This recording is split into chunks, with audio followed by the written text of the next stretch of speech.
نحمده ونصلي على رسوله الكريم اما بعد فاعوذ بالله من الشيطان الرجيم بسم الله الرحمن الرحيم رب اشرح لي صدري ويسر لي امري واحلل عقدة من لساني يفقهوا قولي رب زدني علما اللهم فقهنا في الدين اللهم إنا نسألك حبك وحب من يحبك والعمل الذي يبلغنا حبك اللهم ارزقنا إخلاص الہی آمین۔ اللهم صل على محمد وعلى آل محمد كما صليت على إبراهيم وعلى آل إبراهيم إنك حميد مجيد اللهم بارك على محمد وعلى آل محمد كما باركت على إبراهيم وعلى آل إبراهيم إنك حميد مجيد يا أيها النبي إنا أرسلناك شاهدا ومبشرا ونذيرا وداعيا إلى الله بإذنه وسراجا منيرا وبشر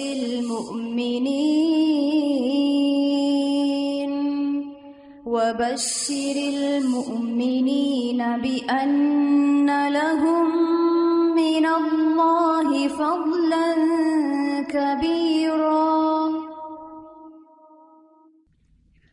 مدینہ منورہ میں نبی اکرم صلی اللہ علیہ وسلم کے اعمال۔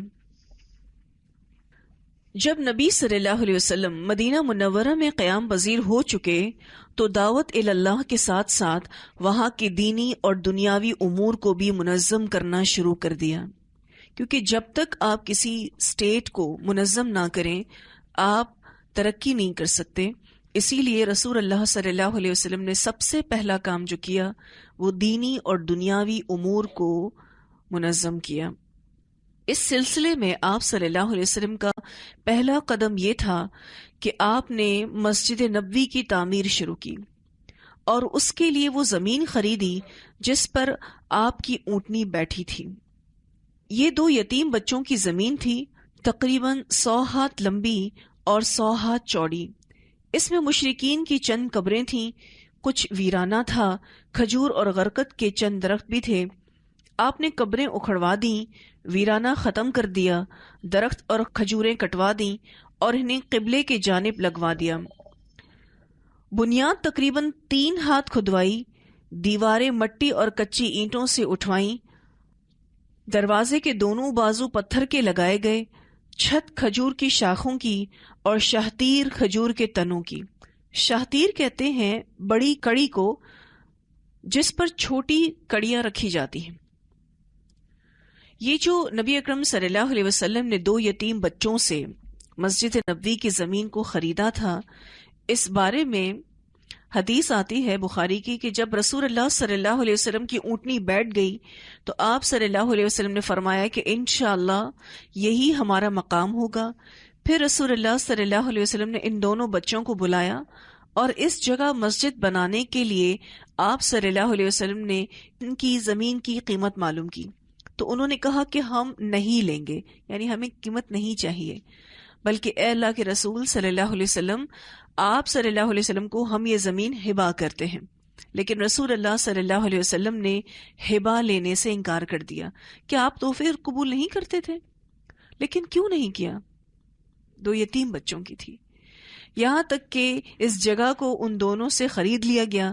پھر آپ صلی اللہ علیہ وسلم نے اس جگہ مسجد کی بنیاد ڈالی اور یہ جو زمین تھی تقریباً 100 ہاتھ لمبی تھی اور 100 ہاتھ چوڑی تھی. یہاں مشرکین کی کچھ قبریں وغیرہ بھی تھیں جو نبی اکرم صلی اللہ علیہ وسلم نے اکھڑوا دی. کچھ ویرانہ بھی تھا، ایسی کچھ جھار جھنکار، کوئی ایسی گھاس پھوس جو کام کی نہ ہو اس کو بھی ختم کروایا. کھجور کے اور غرقد کے درخت بھی تھے، وہ آپ صلی اللہ علیہ وسلم نے نکلوا کے قبلے کی جانب لگوا دیے، یعنی ان کو ضائع نہیں کیا. بنیاد تقریباً 3 ہاتھ کھدوائی، دیواریں مٹی کی اور کچی اینٹوں سے اٹھوائی گئی تھیں. آپ کنسٹرکشن دیکھیں کہ کتنے چھوٹے پیمانے پر ہو رہی ہے. پھر دروازوں کے دونوں بازو پتھر کے لگائے گئے، چھت کھجور کی شاخوں کی اور شہتیر کھجور کے تنوں کی. فرش پر ریت اور کنکریاں بچھائی گئیں. مسجد میں 3 دروازے رکھے گئے، قبلہ شمال میں بیت المقدس کی طرف یعنی یروشلم کی طرف. بیت المقدس جو ہے یہ شہر کا نام ہے جہاں پہ مسجد اقصی ہے. تعمیر کے لیے رسول اللہ صلی اللہ علیہ وسلم مہاجرین اور انصار کے ساتھ خود پتھر اور اینٹیں ڈھوتے تھے. آپ رجز پڑھتے جاتے اور مہاجرین اور انصار بھی رجز پڑھتے تھے. رجز یعنی اشعار پڑھا کرتے تھے اور اس سے ان کی تیزی اور بڑھ جاتی تھی. اس سے پتہ چلتا ہے کہ اگر مل کر کام کیا جا رہا ہے اور کام میں خوشی لانی ہے تو ہلکی پھلکی بات چیت، ہلکے پھلکے اشعار یا کوئی نظم پڑھنے سے کام میں تیزی آ جاتی ہے. ایک بہت اہم بات جو یہاں نظر آتی ہے کہ رسول اللہ صلی اللہ علیہ وسلم خود اس کام میں شانہ بشانہ شامل تھے. کیا آپ صلی اللہ علیہ وسلم کے لیے صرف حکم کر دینا کافی نہیں تھا؟ آپ صرف حکم کرتے اور صحابہ کرام اس کو بجا لاتے، لیکن خود رسول اللہ صلی اللہ علیہ وسلم ساتھ ساتھ کام کر رہے ہیں. اس کی کیا وجہ ہو سکتی ہے؟ یہ جو نبی اکرم صلی اللہ علیہ وسلم ساتھ ساتھ تھے اور ہر کام میں ساتھ ساتھ ہوا کرتے تھے، کیونکہ جب تک کسی کام میں انسان خود نہ لگے کام ہو نہیں سکتا، چاہے وہ جو بھی کام ہو. اور لیڈر کا ساتھ کام کرنا فالوورز کے کام میں تیزی لاتا ہے، خوشی لاتا ہے، اعتماد لاتا ہے، خاص برکت نصیب ہوتی ہے. تو جب لیڈر ساتھ کام کر رہا ہو تو ظاہر ہے وہ اپنے پیروکاروں کے لیے ایک انسپریشن ہوتا ہے، متاثر کن ہوتا ہے. اس وجہ سے کام میں تیزی آتی ہے، خوشی آتی ہے، اعتماد آتا ہے، برکت ہوتی ہے. اور جب مل جل کر کام کرتے ہیں تو کام کا لطف بھی بڑھ جاتا ہے. جب چھوٹے کام کر رہے ہوں اور بڑے صرف حکم دے رہے ہوں تو لوگ ڈی موٹیویٹ ہو جاتے ہیں اور ان کے اندر بیزاری آنے لگتی ہے. اور جب بڑے ساتھ مل کر کام کرتے ہیں تو ان بڑوں کے لیے بھی چھوٹوں کے دل میں محبت پیدا ہوتی ہے. یہی وجہ تھی کہ رسول اللہ صلی اللہ علیہ وسلم اپنے اصحاب کے شانہ بشانہ ہر کام میں شامل ہوتے تھے. آپ نے مسجد کے بازو میں پتھر اور مٹی کے 2 حجرے بھی بنائے جن پر کھجور کے تنوں اور شاخوں کی چھت ڈالی. یہ 2 کمرے بنائے گئے تھے، ایک حضرت سودا بنت زمعہ کے لیے اور دوسرا حضرت عائشہ رضی اللہ تعالی عنہا کے لیے.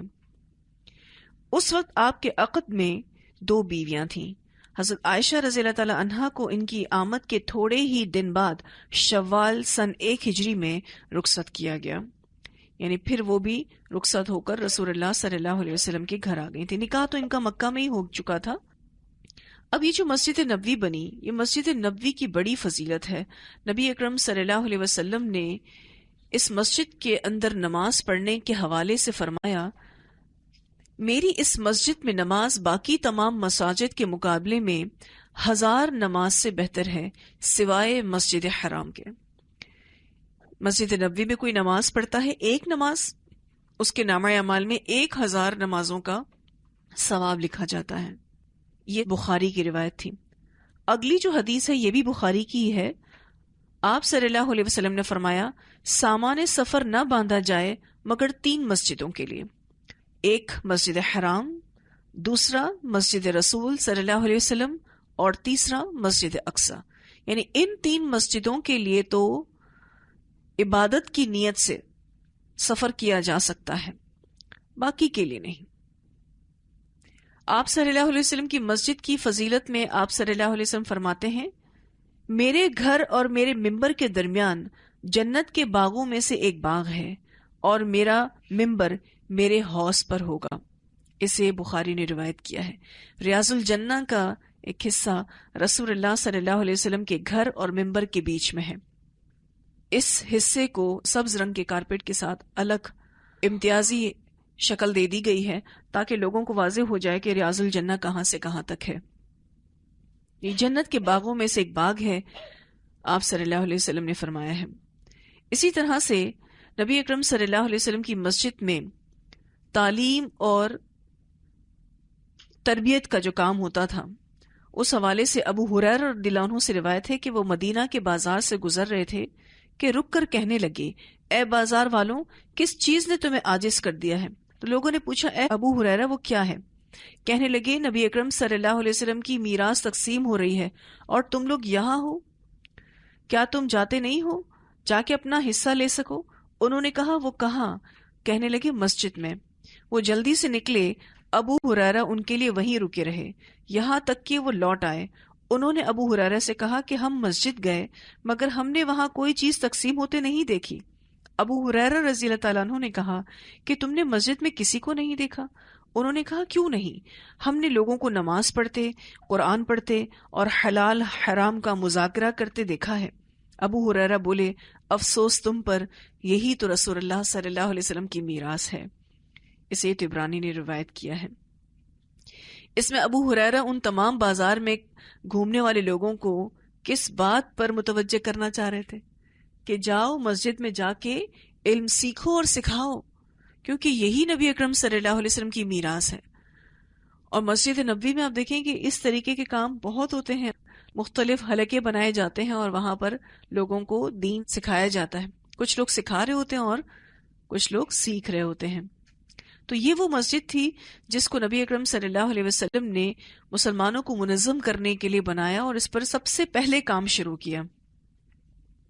پھر اذان کے حوالے سے اب مسلمان پانچوں نمازیں باجماعت ادا کرنے کے لیے حاضر ہو رہے تھے۔ ظاہر مسجد بن گئی، ان کو ایک ٹھکانہ مل گیا، ایک جگہ مل گئی، اور اس کے لیے وہ وقت کا اندازہ لگاتے تھے۔ مگر دقت یہ تھی کہ کوئی پہلے آ جاتا تھا اور کوئی دیر سے پہنچتا۔ چنانچہ نبی صلی اللہ علیہ وسلم اور مسلمانوں نے مشورہ کیا کہ کیا کوئی ایسی علامت اختیار کی جائے کہ جس سے سب کو وقت کا پتہ چل جائے۔ کوئی ایسی علامت ہونی چاہیے کہ سب لوگ اس ٹائم پر مسجد پہنچ جائیں اور باجماعت نماز ہو سکے۔ حضرت عمر رضی اللہ تعالیٰ عنہ نے کہا، کیوں نہ کسی آدمی کو بھیج دیا جائے جو الصلاۃ جامعۃ یعنی نماز جمع کرنے والی ہے، پکار دیا کرے۔ اس طرح کے اناؤنسمنٹ سب جگہوں پر جا کر دیا کرے۔ رسول اللہ صلی اللہ علیہ وسلم یہی رائے قبول کر لیتے ہیں اور اسی پر عمل شروع کروا دیتے ہیں۔ پھر حضرت عبداللہ بن زید بن عبد ربی انصاری رضی اللہ تعالیٰ عنہ نے خواب میں اذان دیکھی اور آ کر رسول اللہ صلی اللہ علیہ وسلم کو خبر دی۔ آپ نے فرمایا، یہ سچا خواب ہے، اور حکم دیا کہ وہ حضرت بلال کو یہ کلمات القاء کرتے جائیں اور بلال پکارتے جائیں، کیونکہ ان کی آواز زیادہ سریلی اور بلند ہے۔ چنانچہ حضرت بلال رضی اللہ تعالیٰ عنہ نے اذان کہی۔ ان کی آواز سن کر حضرت عمر رضی اللہ تعالیٰ عنہ اپنی چادر گھسیٹتے ہوئے آئے اور کہا، واللہ میں نے بھی اسی طرح دیکھا ہے۔ اس سے اس خواب کی مزید تائید ہو گئی اور اس دن سے یہ اذان اسلام کا ایک شعار بن گئی۔ عبداللہ بن زید رضی اللہ تعالیٰ عنہما فرماتے ہیں کہ یہ ان دنوں کی بات ہے جب رسول اللہ صلی اللہ علیہ وسلم نے ناقوس بجا کر، ناقوس کہتے ہیں گھنٹا، آپ نے چرچ کے باہر ایک بڑا سا گھنٹا دیکھا ہو جس کو وہ لوگ رسے سے بجاتے ہیں اپنی نماز کے لیے، اپنے ذکر اذکار کے لیے، جو کرسچنز ہوتے ہیں وہ بجاتے ہیں۔ تو عبداللہ بن زید رضی اللہ تعالیٰ عنہما فرماتے ہیں کہ یہ ان دنوں کی بات ہے کہ جب رسول اللہ صلی اللہ علیہ وسلم نے ناقوس بجا کر لوگوں کو نماز کے لیے جمع کرنے کا حکم دیا، لیکن نصارہ کی مشابہت کی بنا پر آپ صلی اللہ علیہ وسلم کو یہ طریقہ پسند نہیں تھا۔ اسی رات میں نے خواب دیکھا کہ سبز رنگ کے کپڑے پہنے ہوئے ایک شخص ایک ناقوس اٹھائے چلا جا رہا ہے۔ میں نے اسے آواز دی اور کہا، اے اللہ کے بندے، کیا تو یہ گھنٹا بیچنا پسند کرے گا؟ اس نے پوچھا، تم اس کا کیا کرو گے؟ ابھی خواب دیکھ رہے ہیں، کہہ رہے ہیں تم اس کا کیا کرو گے؟ میں نے کہا، اس کے ذریعے سے نماز کی ہم دعوت دیا کریں گے، ہم لوگوں کو اس سے بلایا کریں گے۔ وہ کہنے لگا میں تمہیں اس سے اچھا طریقہ نہ بتاؤں؟ میں نے کہا کیوں نہیں، ضرور بتاؤ۔ وہ بولا تم یہ کلمات کہا کرو، اللہ اکبر اللہ اکبر اللہ اکبر اللہ اکبر، اشہد ان لا الہ الا اللہ، اشہد ان لا الہ الا اللہ، اشہد ان محمد الرسول اللہ، اشہد ان محمد الرسول اللہ، حی علی الصلاۃ حی علی الصلاۃ حی علی الفلاح حی علی الفلاح، اللہ اکبر لا الہ الا اللہ۔ پھر وہ مجھ سے قدرے پیچھے ہٹ گیا اور کہنے لگا جب تم نماز کے لیے کھڑے ہونے لگو تو یہ کہو، اللہ اکبر اشہد ان لا الہ الا اللہ، اشہد ان محمد الرسول اللہ، حی علی الصلاۃ حی علی الفلاح، قد قامت الصلاۃ قد قامت الصلاۃ، اللہ اکبر لا الہ الا اللہ، یعنی اقامت کے الفاظ بھی سکھائے۔ حضرت عبداللہ بن زید رضی اللہ تعالیٰ عنہما کہتے ہیں صبح ہوئی، میں رسول اللہ صلی اللہ علیہ وسلم کی خدمت میں حاضر ہوا اور اپنا خواب سنایا۔ رسول اللہ صلی اللہ علیہ وسلم نے فرمایا اللہ کے حکم سے یہ سچا خواب ہے، اب تم بلال رضی اللہ تعالیٰ عنہ کے ساتھ کھڑے ہو جاؤ اور جو تم نے خواب میں دیکھا ہے اسے بتا دو، وہ اسی کے مطابق اذان دے گا کیونکہ وہ تم سے زیادہ خوش الحان اور بلند آواز ہے۔ پس میں حضرت بلال رضی اللہ تعالیٰ عنہ کے ساتھ کھڑا ہو گیا، جو الفاظ میں نے سنے تھے وہ انہیں بتاتا گیا اور وہ اذان دیتے چلے گئے۔ حضرت عمر بن خطاب رضی اللہ عنہ اس وقت اپنے گھر میں تھے، انہوں نے اذان سنی تو جلدی جلدی اپنی چادر گھسیٹتے ہوئے آئے اور کہنے لگے اللہ کے رسول، اس ذات کی قسم جس نے آپ کو حق دے کر بھیجا ہے، میں نے بھی اسی طرح کا خواب دیکھا ہے جس طرح انہیں دکھایا گیا ہے۔ رسول اللہ صلی اللہ علیہ وسلم نے فرمایا ہر طرح کی تعریف اللہ کے لیے ہے۔ اسے ابو داؤد نے روایت کیا ہے۔ سیدنا عبداللہ بن زید رضی اللہ تعالیٰ عنہ کی جو اس میں ایک خوبی نظر آتی ہے کہ انہوں نے فوری طور پر نبی اکرم صلی اللہ علیہ وسلم کو آ کر بتانا ضروری سمجھا۔ حضرت عمر نے اس میں تھوڑا توقف کیا کہ میں جاؤں گا، آپ صلی اللہ علیہ وسلم سے ملوں گا تو بتا دوں گا، لیکن ان سے پہلے یہ صحابی پہنچ گئے تو یہ سبقت لے گئے اس معاملے میں۔ اس سے جو سیکھنے کی بات پتہ چلتی ہے وہ یہ کہ اللہ تعالیٰ چاہتے تو وحی کے ذریعے نبی اکرم صلی اللہ علیہ وسلم کو اذان کے ان الفاظوں کو سکھا دیتے۔ ان کے درمیان نبی اکرم صلی اللہ علیہ وسلم اس وقت موجود تھے، لیکن ایسا نہیں ہوا۔ اس سے یہ بات سیکھنے کو ملتی ہے کہ اسلام میں خوابوں کی ایک حقیقت ہے اور خواب نبوت کا 46واں حصہ ہے جس کے ذریعے اللہ تعالیٰ امت کی رہنمائی کرے گا، اور اسی بات کی مثال قائم کرنا تھا کہ جب نبی اکرم صلی اللہ علیہ وسلم اس دنیا میں نہیں ہوں گے تو امت کی رہنمائی اللہ تعالیٰ سچے خوابوں سے کریں گے، کیونکہ نبوت آپ صلی اللہ علیہ وسلم کی بات باقی نہیں رہی، لیکن آپ صلی اللہ علیہ وسلم نے فرمایا کہ مبشرات باقی ہیں۔ مبشرات کا مطلب یہ ہے کہ سچے خواب باقی ہیں۔ تو یہ اسی بات کی مثال قائم کرنے کے لیے تھا کہ جب رسول اللہ صلی اللہ علیہ وسلم نہیں رہیں گے تو امت کی رہنمائی انہی سچے خوابوں سے ہوا کرے گی۔ اور اللہ تعالیٰ نے کتنی بہترین نعمت اذان کی صورت میں ہمیں دی۔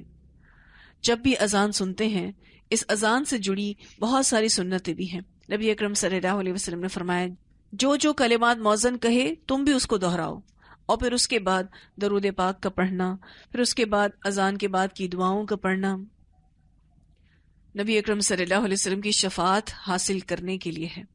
جو چاہتا ہے کہ شفاعت حاصل کرے آپ صلی اللہ علیہ وسلم کی تو اذان کے کلمات کو جو مؤذن کہتا جائے ادا کرے، پھر درود پڑھ کے اور اذان کے بعد کی دعا آپ صلی اللہ علیہ وسلم کے لیے وسیلہ مانگے۔ تو اسی دن سے یہ اذان اسلام کا ایک شعار بن گئی۔ ایک اور بہت غور طلب اس میں پہلو ہے، خواب کسی نے دیکھا لیکن اذان دینے کا موقع کسی اور کو ملا۔ تھوڑا غور کریں، اگر ہم ان کی جگہ ہوں کہ خواب تو میں نے ہی دیکھا ہے، اذان دینے کا موقع بھی مجھے ہی ملنا چاہیے، لیکن آپ صلی اللہ علیہ وسلم نے فرمایا کہ نہیں، آپ بلال کو سکھائیے، اور ان صحابہ نے خوشی سے بلال کو سکھایا اور بلال نے اذان دی۔ کیونکہ ہر بندے میں الگ الگ کوالٹیز ہوتی ہیں، اور ایک لیڈر کو ان سب کا زیادہ پتہ ہوتا ہے۔ فالوورز کو کیا چاہیے؟ خوشی سے لیڈر کی پیروی کرے، اور یہ صحابہ کرام کے اندر آپ کو نظر آتا ہے۔ اور رسول اللہ صلی اللہ علیہ وسلم کے مؤذن بن گئے بلال حبشی۔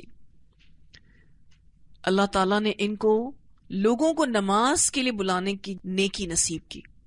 ان کی بھی قربانیاں ہم جانتے ہیں، ایسی اذان دیا کرتے تھے کہ لوگ کھینچے چلے آتے تھے، ایسی اذان دیا کرتے تھے بلال حبشی۔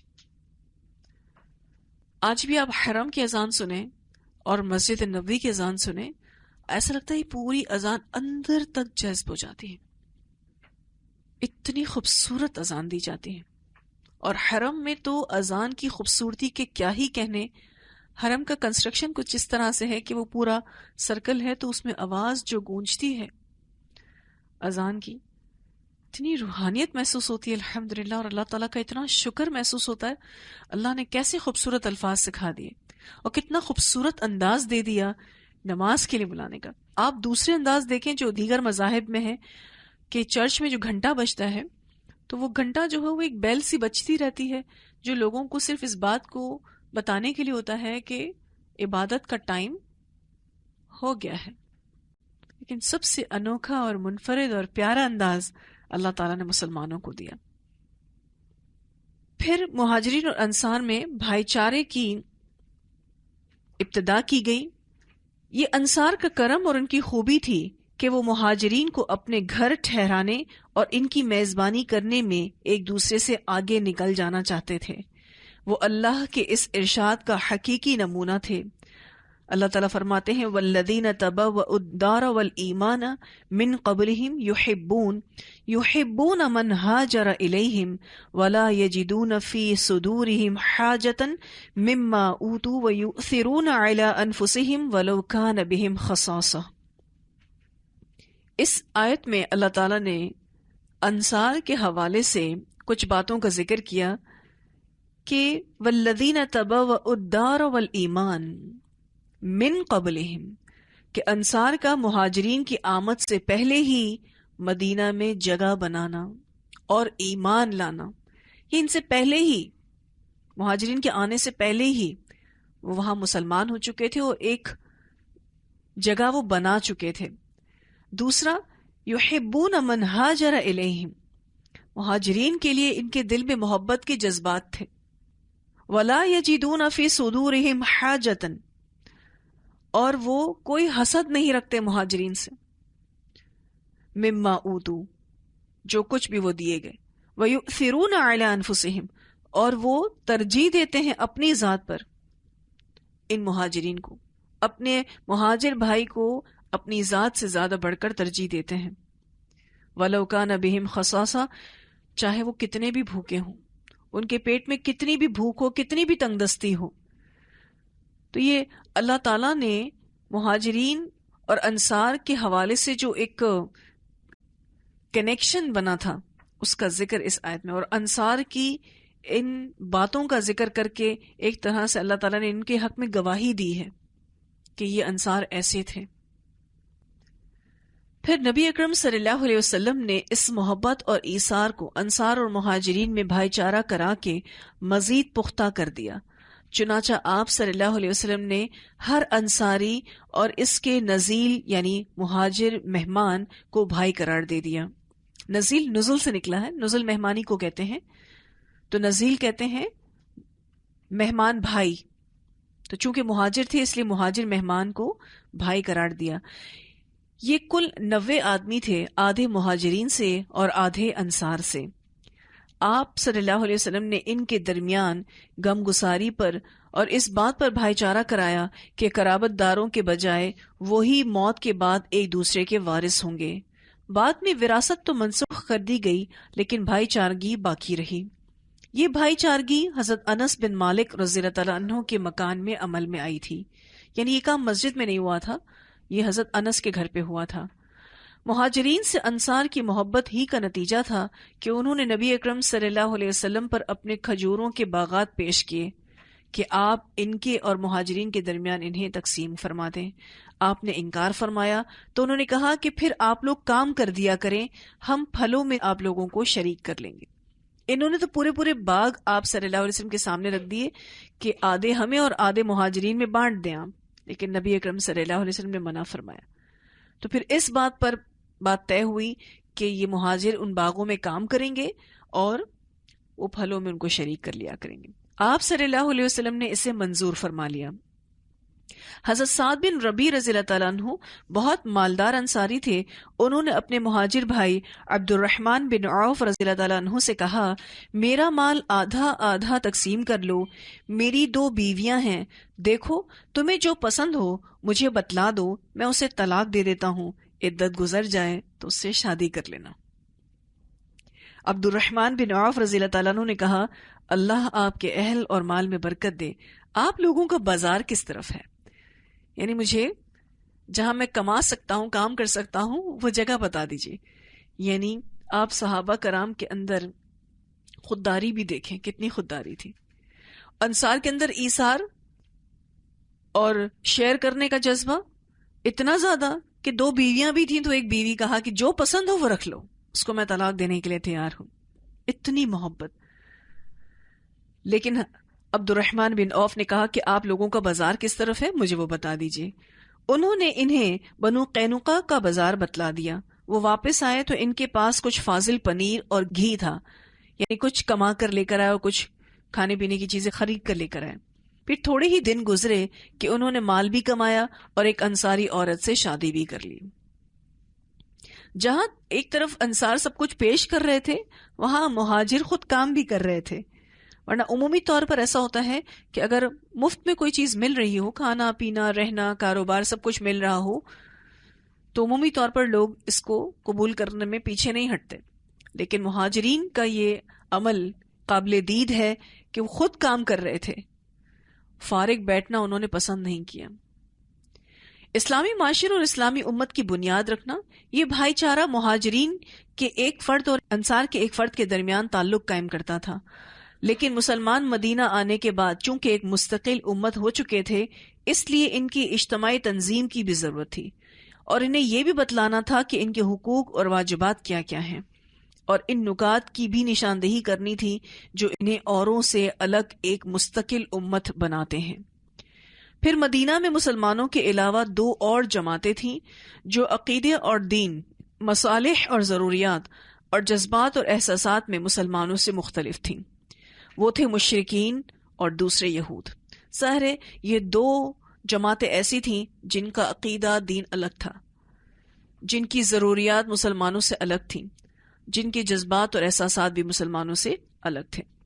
چنانچہ نبی صلی اللہ علیہ وسلم نے ایک عہد و پیما مسلمانوں کے مابین کرایا اور دوسرا عہد و پیما مسلمان اور مشرکین نیز مسلمانوں اور یہود کے درمیان کرایا۔ اس بارے میں ایک تحریر لکھی گئی جس کے خاص نکات یہ ہیں۔ نمبر 1، قریش اور یثرب کے مومنین و مسلمین اور ان کے ماتحت ہو کر ان کے ساتھ ملنے والے اور جہاد کرنے والے بقیہ لوگوں سے الگ ایک امت ہوں گے۔ اس کو اگر ہم سمپل کر دیں کہ جتنے بھی مومنین ہیں، جتنے بھی مسلمان ہیں، ان کے نیچے رہنے والے، جہاد کرنے والے، سب ایک امت مانی جائے گی، امت مسلمہ مانی جائے گی۔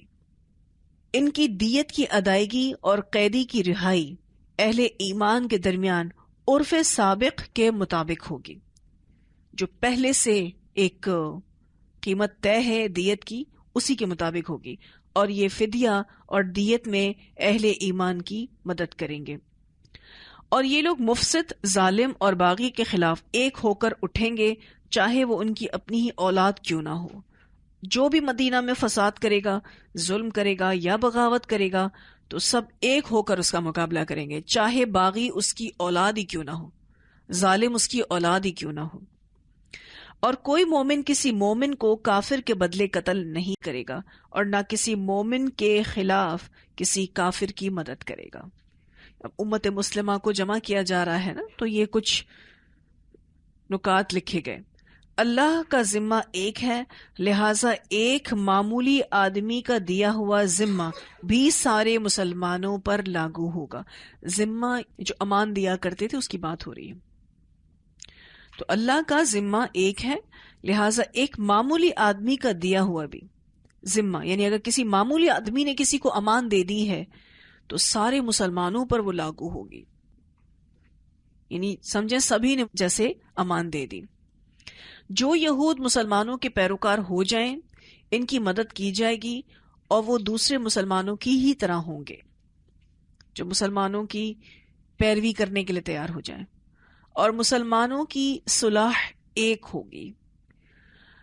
اور جو کسی مومن کو قصداً قتل کر دے اس سے قصاص لیا جائے گا، سوائے اس صورت کے کہ مقتول کے ولی راضی ہو جائیں، اور اہل ایمان پر ضروری ہے کہ سب قاتل کے خلاف اٹھ کھڑے ہوں۔ مومن کو قصداً قتل کیا جائے گا، قصداً سے کیا مراد ہے؟ جان بوجھ کے، ارادتاً، تو اس سے پھر قصاص ہی لیا جائے گا، سوائے اس صورت میں کہ جو مقتول کے ولی ہیں وہ راضی ہو جائیں کہ قصاص نہ لیا جائے یا دیت یا معافی کا معاملہ۔ کسی مومن کے لیے حلال نہیں کہ کسی ہنگامہ برپا کرنے والے یا بدعتی کی مدد کرے یا اسے ٹھکانہ مہیا کرے، اور ان کے درمیان کسی بات میں اختلاف ہو تو اسے اللہ اور اس کے رسول کی طرف لوٹایا جائے گا۔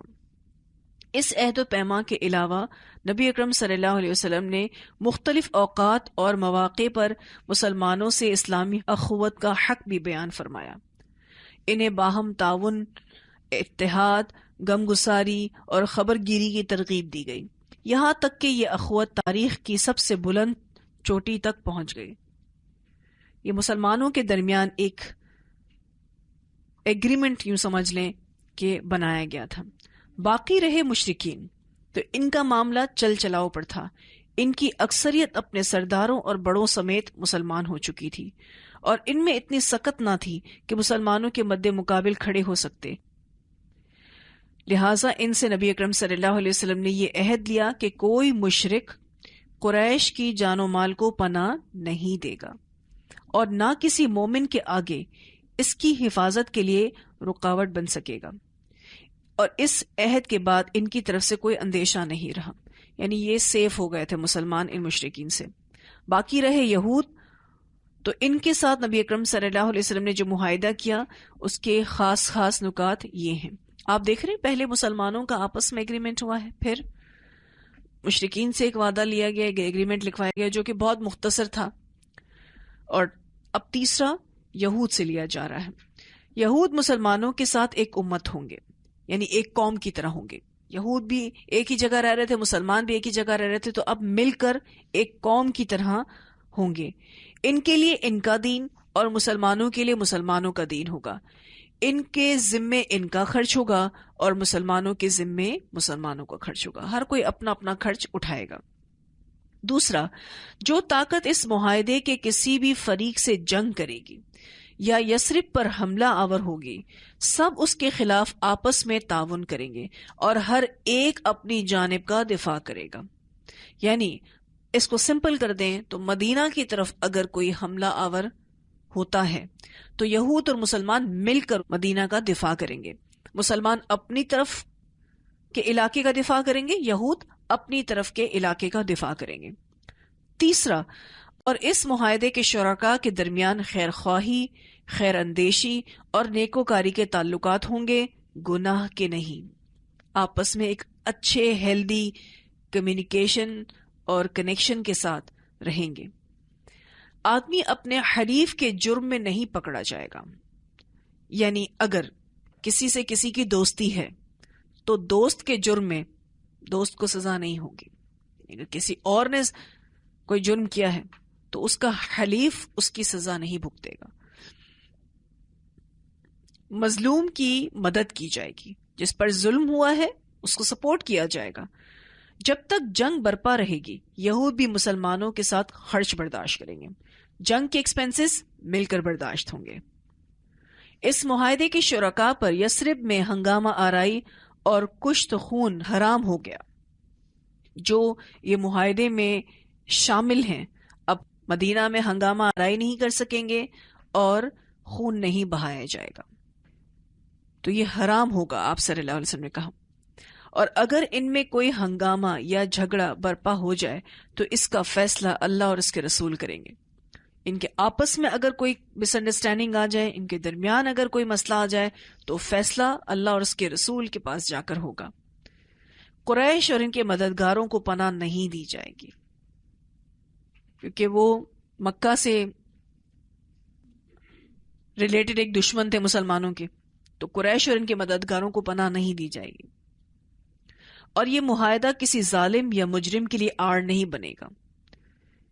یہ معاہدہ کیا جا رہا ہے تو خیر خواہی کی بنا پر اور نیکی کی بنا پر کیا جا رہا ہے. اس میں کسی ظالم کو فائدہ نہیں دیا جائے گا، کسی مجرم کو فائدہ نہیں دیا جائے گا. اس قرارداد کے ذریعے یثرب کے سارے باشندے، مسلمان، مشرکین اور یہود ایک ہی وحدت کی لڑی میں پرو دیے گئے، یعنی سب ایک نیشن بن گئے، اور مدینہ اور اس کے اطراف کو ملا کر ایک آزاد خود مختار حکومت قائم ہو گئی، جس میں مسلمانوں کا کلمہ نافذ تھا اور جس کے سربراہ محمد رسول صلی اللہ علیہ وسلم تھے. اس کے ساتھ ہی رسول اللہ صلی اللہ علیہ وسلم اور مسلمان دعوت اللہ کے کام میں سرگرم ہو گئے. چنانچہ آپ صلی اللہ علیہ وسلم مسلمانوں اور غیر مسلموں کی مجالس میں تشریف لے جاتے اور ان کے سامنے اللہ کے کلام کی آیات تلاوت فرماتے، اللہ کی طرف بلاتے، جو ایمان لاتے اس کا تزکیہ فرماتے اور اسے کتاب اور حکمت سکھاتے. یعنی یہ کام تو ساتھ ساتھ جاری ہی تھا، ہجرت کے سفر میں بھی جاری تھا دعوت اللہ کا کام، اور ایک ایگریمنٹ ہو گیا تو پھر تو اور ایکٹیو ہو گئے، کیونکہ اب مدینہ میں رہ کر کم از کم امن و امان کی فضا قائم ہو گئی تھی.